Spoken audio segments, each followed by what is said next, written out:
So was he a deist, like Voltaire and Diderot, or a pantheist, like Spinoza, whose philosophy he admired? I believe in Spinoza's God, who reveals himself in the orderly harmony of what exists, not in a God who concerns himself with fates and actions of human beings. I don't try to imagine a personal God. It suffices to stand in awe at the structure of the world, insofar as it allows our inadequate senses to appreciate it. Albert Einstein. A quasi-mystical response to nature and the universe is common among scientists and rationalists. It has no connection with supernatural belief.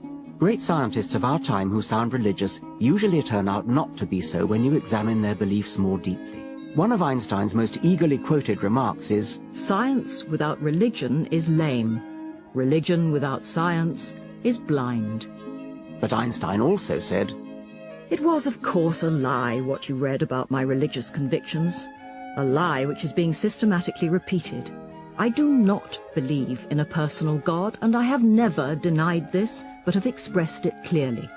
If something is in me which can be called religious, then it is the unbounded admiration for the structure of the world, so far as our science can reveal it." Does it seem that Einstein contradicted himself? That his words can be cherry-picked for quotes to support both sides of an argument? No. By religion, Einstein meant something entirely different from what is conventionally meant. Here are two more quotations from Einstein to give a flavor of Einsteinian religion. "I am a deeply religious non-believer. This is a somewhat new kind of religion. The idea of a personal God is quite alien to me and seems even naive." In greater numbers since his death, religious apologists understandably try to claim Einstein as one of their own. Some of his religious contemporaries saw him very differently. In 1940, Einstein wrote a famous paper justifying his statement, "I do not believe in a personal God." This and similar statements provoked a storm of letters from the religiously orthodox. The Roman Catholic Bishop of Kansas City said, "It is sad to see a man who comes from the race of the Old Testament and its teaching deny the great tradition of that race." Other Catholic clergymen chimed in. "There is no other God but a personal God. Einstein does not know what he's talking about. He's all wrong. Some men think that because they have achieved a high degree of learning in some field, they're qualified to express opinions in all." Both he and the bishop thought that Einstein, being theologically untrained, had misunderstood the nature of God. On the contrary, Einstein understood very well exactly what he was denying. An American Roman Catholic lawyer, working on behalf of an ecumenical coalition, wrote to Einstein, "We deeply regret that you made your statement in which you ridicule the idea of a personal God. In the past 10 years, nothing has been so calculated to make people think that Hitler had some reason to expel the Jews from Germany as your statement. Conceding your right to free speech, I still say that your statement constitutes you as one of the greatest sources of discord in America." A New York rabbi said, "Einstein is unquestionably a great scientist, but his religious views are diametrically opposed to Judaism."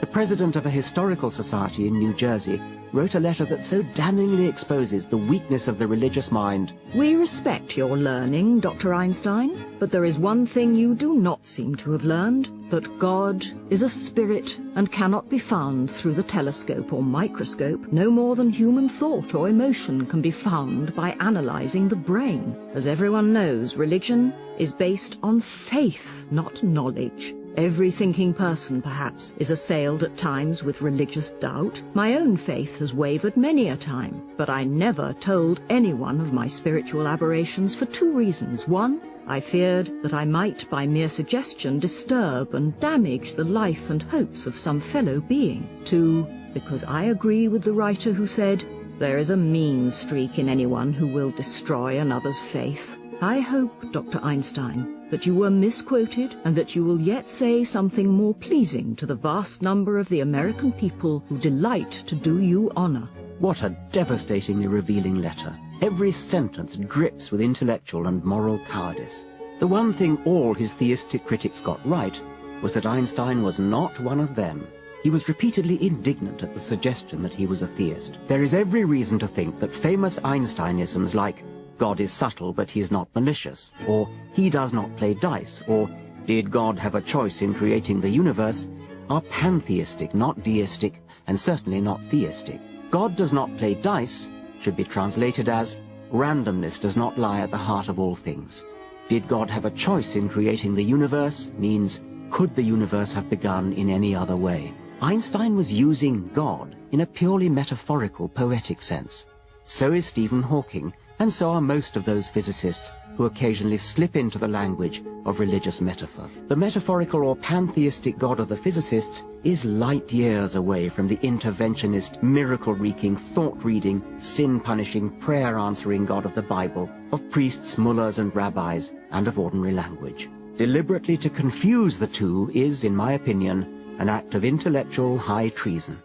Much unfortunate confusion is caused by failure to distinguish what can be called Einsteinian religion from supernatural religion. Einstein sometimes invoked the name of God, and he's not the only atheistic scientist to do so, inviting misunderstanding by supernaturalists eager to misunderstand and claim so illustrious a thinker as their own. The dramatic, or was it mischievous, ending of Stephen Hawking's A Brief History of Time, "For then we should know the mind of God," is notoriously misconstrued.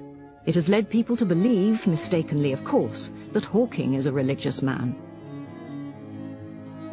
Carl Sagan in Pale Blue Dot wrote, "How is it that hardly any major religion has looked at science and concluded, this is better than we thought, the universe is much bigger than our prophets said, grander, more subtle, more elegant. Instead they say, no, no, no, my God is a little God, and I want him to stay that way."